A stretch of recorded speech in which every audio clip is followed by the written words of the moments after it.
Aloha adventurers.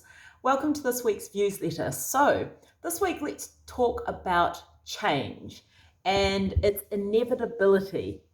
So, I am the master of changing. I'm the master of recreating it all. In fact, I really love it. I find the process really fun. I love starting absolutely again. So I've done this many times in my life. I've, moved towns, changed friends, done new sports, and it has shown up in my business as well. So I'm not adverse to change. In fact, I find it really thrilling to start that process again, to start from ground zero, to really follow those inspirational tugs that I have.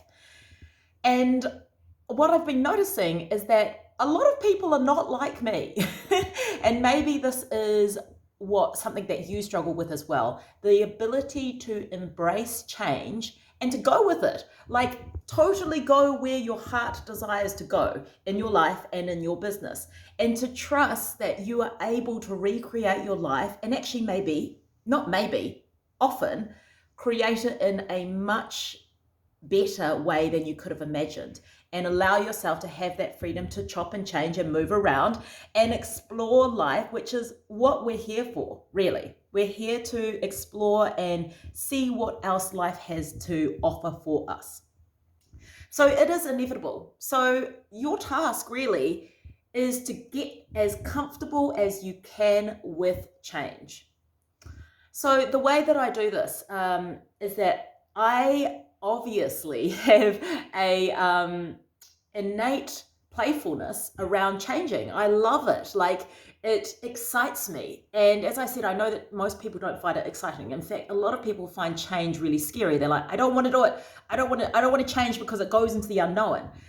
How about this? How about taking the attitude of playfulness and adventure into any kind of change that you are going through? So we really don't have control over what is going to happen in the big picture. We like to think we do, and we do to some extent. But some things really do catch us by surprise.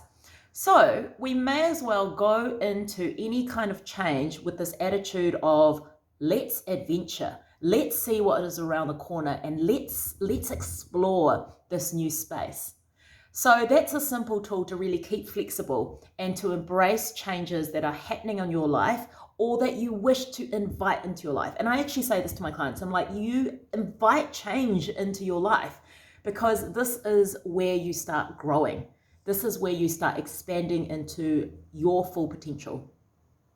So how do you know when it's time to change? Like, as I said, most people don't look for the changes. I'm like, I'm a bit of a restless soul, and I always look around to like change things up and make things interesting. But some of you might not be like that. But there is some clear indicators when you really have to embrace that change, and you have to go for it, and you have to make changes. And one of those indicators is when you're feeling bored, you're feeling stressed, you're feeling anxious, you've got a restlessness sitting underneath all of it. And maybe it's also manifesting as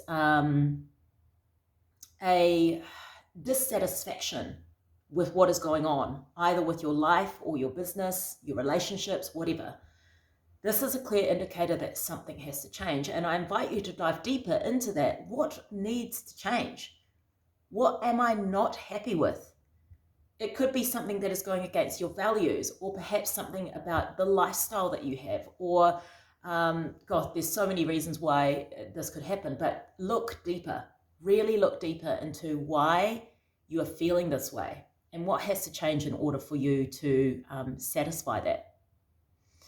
So that's when you know you have to change. And there's two options here. You either let it go completely, like there's some things we can't control and you have to just let it go, or you take the action that is necessary in order to create that change for yourself.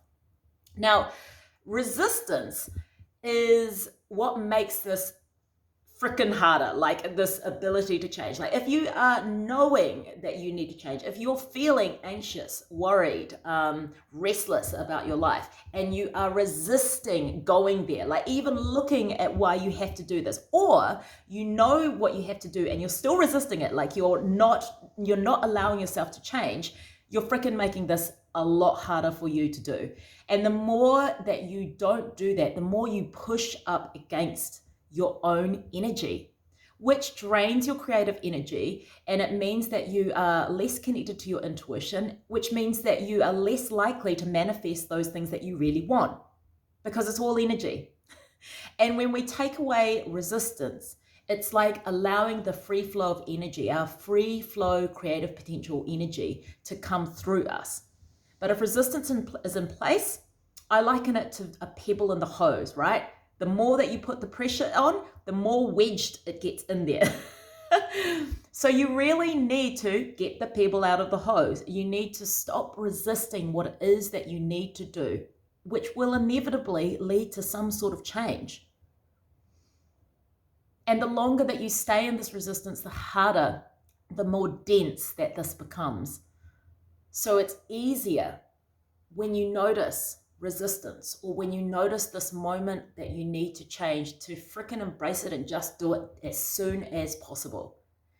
And instantly, when you have taken action on that, you will feel your life force energy, your creative energy, your potential to manifest return back to you. You will feel expanded. You will feel free. You'll feel like a burden has literally been lifted off your shoulders, right? So now you're in a position to actually go for what it is that you desire in your life, what it is that your soul is tugging you to do. You're now in a position to listen intently to what your intuition has to say in order to do and achieve those things that are really valuable for you and important for you. So how do we let go of this resistance? It's really, really easy, okay? So there's 3 steps. One is you have to notice it. Second, you have to get to the root of it. So why is this, like, what is the real reason that I'm resisting? And third, it's literally take some action. Now, I know that these are very simple steps, and they're also equally hard, because sometimes, especially with the core reason about the resistance, we can be really blind to what that is. And I know that you're an amazing person and you have all these amazing qualities, but like anyone, including myself, we can be really blind to our own spots, to our own blind spots. We don't know what they are. And so we can trick ourselves thinking that we have gotten rid of the core problem that is creating this resistance, which leads us into taking the wrong action. So remember the 3 steps: identify the core resistance, and then take action.